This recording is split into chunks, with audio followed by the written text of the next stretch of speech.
Hi, today I'd like to show you some more silver coins I've recently purchased. This has got a heavy one, it's 4.5 ounces, I think, something like that. It's quite large. And it comes from Panama, so this is one of the conquistador type people, Vasco Montes del Balbao.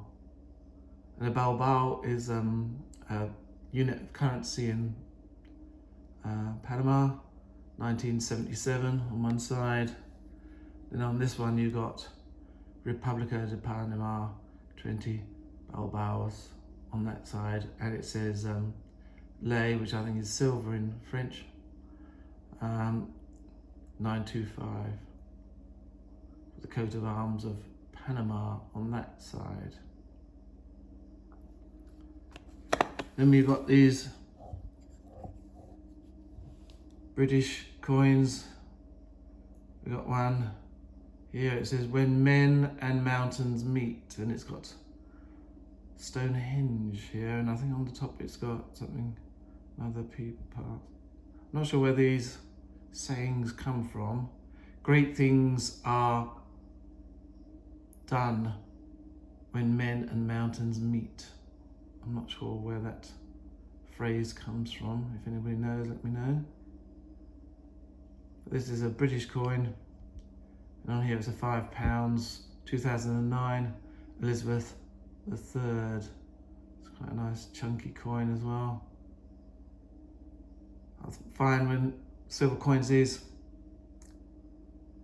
sharp, you got this very sharp definition on British coins. Very well made. Got in the same sort of series. This one, let's put it right way around. I think this is the Angel of the North. I have touched the highest point of all my greatness. Again, I'm not sure what that means. And again, it's got, I think it's the logo of the Olympics. So these are Olympic coins. Elizabeth Regina, again, £5, 2009. Last of this series, I've got this one. It says nations touch at their summits, and I think that is the clock of Elizabeth Tower, which most people see as Big Ben, but the Big Ben is believed is the actual clock, while the tower is called the Elizabeth Tower. Houses of Parliament. Again, it's got the symbol, and again it's a £5 coin. So there's got 3 there. This one we got, so this one. This is to do with the Entente Cordiale, 1904. Now the Entente Cordiale was brought in by Edward VII, who was the son of Victoria. He came after Victoria, and he came in late in his life. I think he was in his 60s when he became king, and he was very good at, though he had some reputation of being a bit of a womanizer, a bit of a playboy, he was very good at interacting with people. And he went over to France, and he was the one that started off this Entente Cordiale. Before that, France and England had always been adversaries, always been competitive. And when the First World War came, Britain had loads of maps of France, because that's the country we thought we were going to fight, but had very little on Germany, because of this idea, this ancient idea going back to the medieval period. Since William the Conqueror, France and Britain have always been at loggerheads. Earlier, well, after the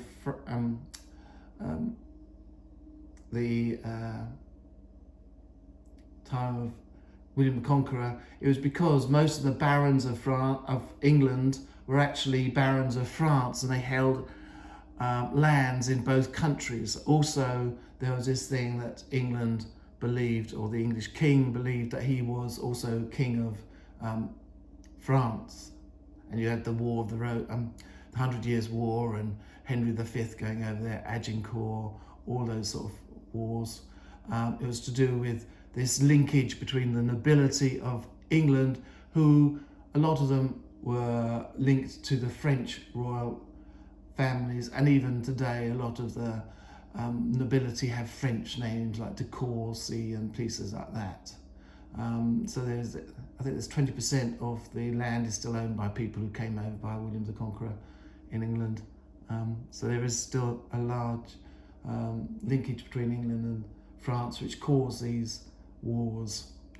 So it wasn't as if the British and the French people hated each other. It was a land grab by both royalty and nobility. So we've got the Concord of 1904, and this was the Entente Cordiale, this cordial relationship between France and Britain that started the link between the two and was the basis of the Britain helping France during the First World War. Most of it was to do with the attack on Belgium, which Britain had signed that Belgium would always stay neutral, and Germany went through Belgium to get to France, and so that's why Britain came in. But Britain had much more better relations with France because of this Entente Cordiale. And you got Marianne at the top, which is the French symbol, and then you got the British Britannia with her trident on the other side. So 2004, and again it's a £5 coin. These, when they give them these values, it doesn't really mean anything. There you have it.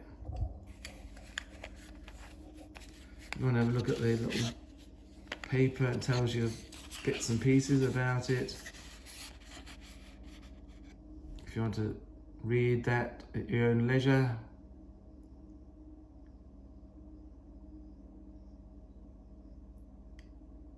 You can pause the video.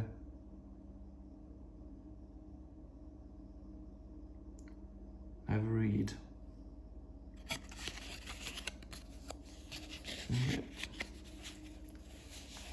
This one, it's an old box. This is Diana, silver proof memorial coin.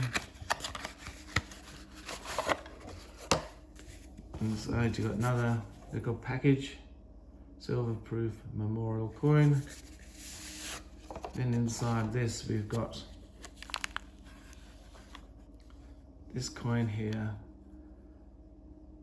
In memory of Diana, Princess of Wales, 1961 to 1997. Now, Diana always had this sort of image of being the people's princess. Unfortunately, her life came to an early end, and there was problems with her marriage to Charles, who was Prince of Wales at that time, and they broke up, split up. Eventually, Charles married Camilla, who he had always been she was the third cog in the wheel, as it were, Camilla. There was always this thing, and it was a thing that Charles had been put pressure on him to marry Diana for political reasons rather than Camilla, who I believe hadn't got aristocratic enough blood. But Diana was the heir to, I think, one of Charles I's bastard children, so he had a number of illegitimate children, and these were still seen as royal, and they were given the word Fitz in front of their second name. So Fitzroy means son of the king, and Fitzwilliam, Fitz anything, shows you that they were illegitimate children of a royalty. So that's on that side. And then again, I think we've just got the normal Elizabeth 1999, Elizabeth II. But a nice coin, another £5. It looks smaller than the others, but I think it's because the box is smaller, but I don't know. But it is the same weight and stuff like that. And again, we've got this little pamphlet in here, which gives you more information. So that gives you some details. Again, we've got pictures of Princess of Wales.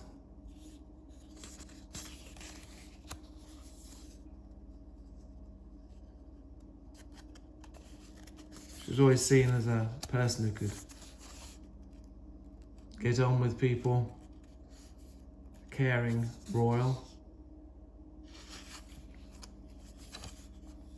There's lots of nice pictures of her.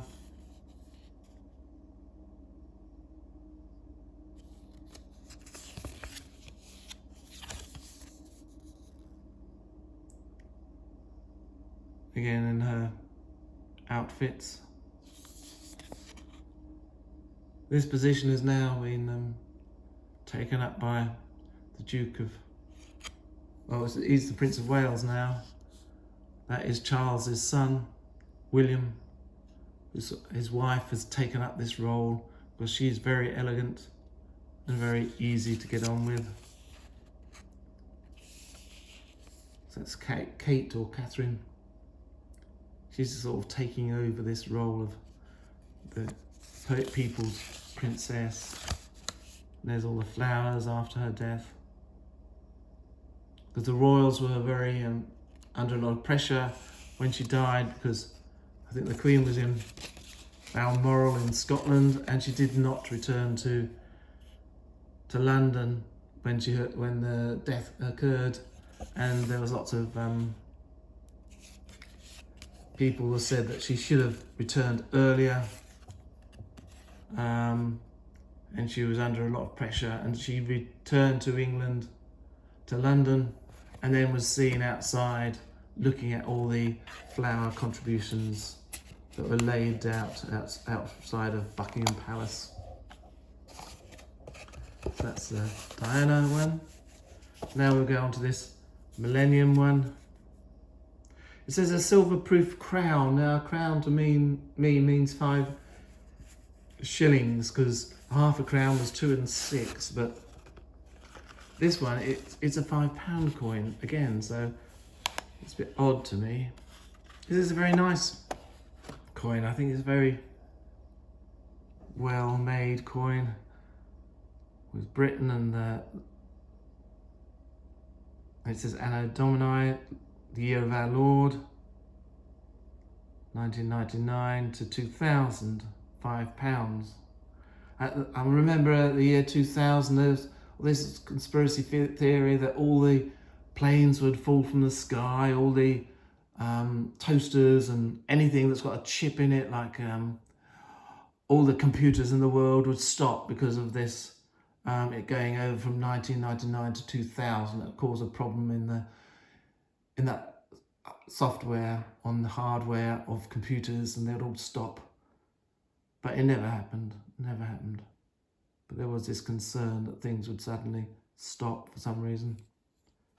But that's nice coin with just a coin, gold overlay of the British Isles, and also in Britain at Greenwich is the Greenwich Meridian, where time sort of, or the world starts, as it were. That is a line where it becomes time around the world is sort of coordinated. So again, I'll show you this sort of thing to give you a bit more information about that, because I think this has got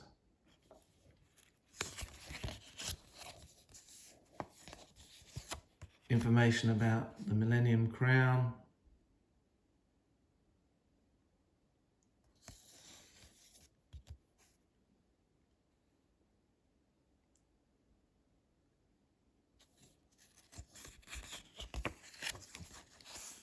So this is about the Greenwich Meridian. Yeah, so in the 19th century, a lot of the people had their own time. They calculated it by the sun, and because the sun rises at different times in different places had slightly different times. So 8 o'clock in London would not be the same as 8 o'clock in, say,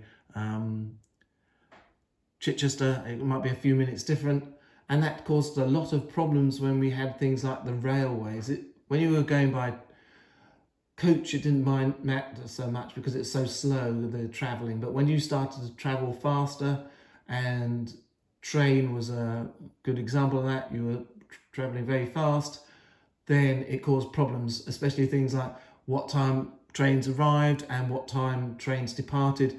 If you were using local time, you might head up to the railway station and find out the train has already gone because the train was using London time. So that caused a lot of trouble. And there again, that's an early picture of Greenwich. You can go up to Greenwich nowadays, which is quite a nice place to go. And there is a line on the ground, and you can straddle the world from east to west. Again, we've got the first millennium there. So if you want to look at that, you just pause it and give you the information. The second millennium. There. Age of Discovery.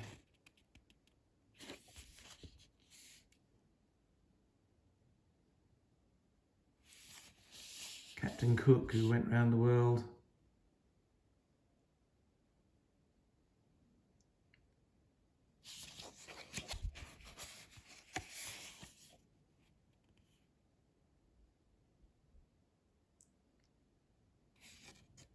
Which always brings up the very interesting idea of what is time, and what is our place in time, whether there is a future or past, or if the future, past and present all exist at the same time, but who knows. So that is the Millennium coin.